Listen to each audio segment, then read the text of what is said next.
In the burning deserts of the Middle East, under the shadows of ancient empires and modern war zones, one name echoes louder than any other: America.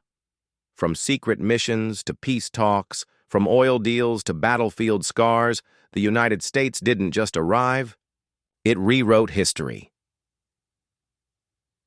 Welcome to Timeless America, the channel where we dive deep into the stories that shaped the soul of the United States and its powerful place on the world stage. If you're passionate about real history, incredible events, and legendary moments that define the modern world, you're in the right place. Smash that like button, subscribe, and ring the bell, because the past isn't just behind us. It lives with us. Every single day. The story of America's role in the Middle East is not just one of politics and oil. It is a tale of power, survival, betrayal, hope, and daring gambles played on the world's most volatile chessboard. It is a story written in blood, sand, strategy, and yes, even dreams of peace. Let us begin not in the 21st century, but in the heart of the Cold War, when the modern Middle East was a battlefield of influence and ideology.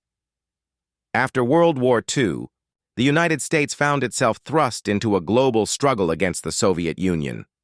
While Europe was the main front, the Middle East became a dangerous second theater, rich in oil, poor in stability, and boiling with revolution. The U.S. first got heavily involved in Iran in 1953. In a covert CIA operation known as Operation Ajax, America helped overthrow Prime Minister Mohammad Mossadegh after he nationalized Iran's oil, threatening British and American interests. The Shah of Iran was reinstalled, a move that kept oil flowing, but sowed deep resentment that would explode decades later. It was the beginning of a long, complicated marriage between American foreign policy and Middle Eastern regimes. Some loyal, some brutal, all strategic. By the 1970s, oil had become the heartbeat of global economics, and the Middle East was the heart of oil. When OPEC imposed an oil embargo in 1973 after the Yom Kippur War, America felt the sting. Gas stations ran dry, prices soared, lines stretched for blocks. This crisis made one thing clear: whoever controls the Middle East controls the world's energy. From that point forward, America's involvement deepened.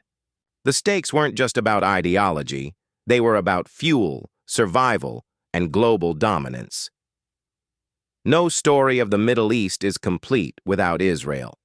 Since its founding in 1948, Israel has been America's closest ally in the region, a relationship built on shared democratic values, religious ties, and geopolitical necessity. America became Israel's shield, sending military aid, intelligence, and unwavering political support. During wars in 1967 and 1973, U.S. supplies and diplomacy helped Israel not only survive, but thrive. Yet this support also sparked outrage in the Arab world, where many saw America as the puppet master behind their defeats. This anger would fester, and it would return violently. The 1980s were a whirlwind of American action across the Middle East. In Lebanon, the U.S. sent Marines as peacekeepers in 1982, only to see 241 of them killed in a suicide bombing in 1983. It was a brutal wake-up call. The region was not a chessboard. It was a minefield. In Iraq and Iran, the U.S. danced a dangerous diplomatic tango. During the Iran-Iraq War, America tilted toward Saddam Hussein, hoping to weaken Iran after the Islamic Revolution and the 1979 hostage crisis at the U.S. Embassy in Tehran. Behind the scenes, the Iran-Contra affair exposed how deep America was. Entangled, secret arms deals, covert funding, and shadow wars all shaped a bloody decade. Then came 1990. Saddam Hussein invaded Kuwait, threatening global oil markets and regional balance. The U.S. responded with Operation Desert Storm, a massive, lightning-fast military operation that crushed Iraq's forces and liberated Kuwait. The world watched American power unleashed, but while Desert Storm was a military success, it left Saddam in power and thousands of U.S. troops stationed in Saudi Arabia, a sacred land in the eyes of many Muslims. Among those enraged was a wealthy Saudi extremist named Osama bin Laden. The seeds of 9/11 were quietly planted beneath the banner of victory. 2000's towers fall, wars begin. September 11, 2001, a day that changed everything. As the towers fell and smoke covered Manhattan, America's heart broke, and its fury ignited. President George W. Bush launched the War on Terror, beginning with the invasion of Afghanistan, targeting the Taliban and al-Qaeda. Within months, the regime collapsed, but the war would drag on for 2 decades. In 2003, the U.S. invaded Iraq, claiming Saddam Hussein held weapons of mass destruction. The regime fell quickly, but what followed was chaos, sectarian violence, insurgency, civil war. The dream of democracy in the desert faded into a nightmare.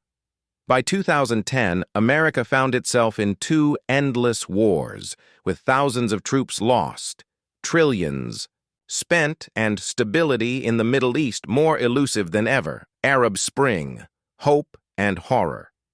In 2011, the Arab world erupted. Protests swept across Tunisia, Egypt, Libya, Syria, Yemen, people demanding freedom, justice, and an end to decades of tyranny. For a moment, the world hoped for a new Middle East, but the dreams quickly burned. In Syria, President Bashar al-Assad responded with brutal force. A peaceful uprising became a full-scale civil war. America supported some rebel groups, condemned chemical attacks, and danced along a dangerous red line. In Libya, NATO, backed by the U.S., helped overthrow Muammar Gaddafi. But the aftermath was anarchy, warlords, and broken promises. Hope turned to horror. From the ruins of Iraq and Syria rose a new evil: ISIS, a terrorist state unlike anything the world had seen. They controlled cities, executed innocents, and declared a caliphate. America responded with airstrikes, special forces, and a global coalition. The battle was brutal, but the caliphate crumbled. Still, the scars remained. The U.S. was now fighting not just on fronts, but in shadows. Drone strikes, cyber warfare, intelligence games, the Middle East became a battlefield with no borders. Enter Donald J. Trump. Trump's approach to the Middle East was bold, controversial, and deeply strategic. He pulled the U.S. out of the Iran nuclear deal, reimposed sanctions, and assassinated top Iranian General Qasem Soleimani, a move that shook the region. He also delivered what many called a miracle: the Abraham Accords, historic peace deals between Israel and Arab nations like the UAE, Bahrain, Sudan, and Morocco. No war, no blood, just diplomacy. For once, peace moved faster than missiles.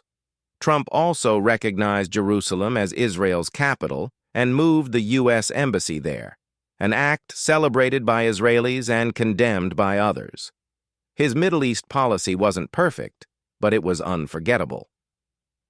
President Joe Biden inherited a tangled web. He withdrew U.S. forces from Afghanistan, ending America's longest war, but the rapid collapse of Kabul sparked chaos and criticism. Biden returned to diplomacy with Iran but faced resistance. He continued supporting Israel, but also sought balance with Palestinians. New tensions arose with Yemen, Turkey, and Saudi Arabia, each demanding America's attention, but each pulling it in a different direction. And then came October 7, 2023, a new wave of terror attacks against Israel by Hamas, igniting yet another round of Middle East bloodshed. The U.S. sent aid, support, and warships, once again pulled into a storm that never ends. Behind every headline, there are faces, American soldiers on foreign soil fighting wars they didn't start, Middle Eastern civilians caught in the crossfire, leaders gambling with history, mothers praying for peace. The Middle East is not just a region. It is a stage of human drama where America has played every role: liberator, occupier, negotiator, defender. From the rooftops of Baghdad to the deserts of Sinai, from embassies under siege to peace treaties on the White House lawn, America's role has been complex, controversial, and deeply emotional. Some call it imperialism. Others call it protection. But no one calls it insignificant. The story of America in the Middle East is far from over.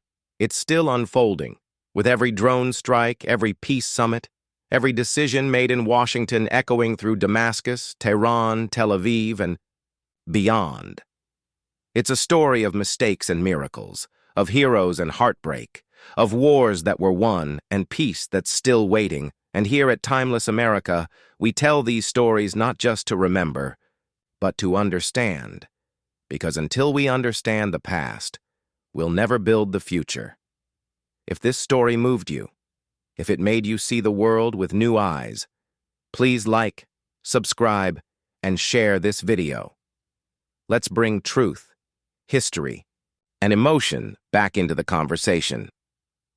Welcome to Timeless America, where the past isn't just remembered, it's honored.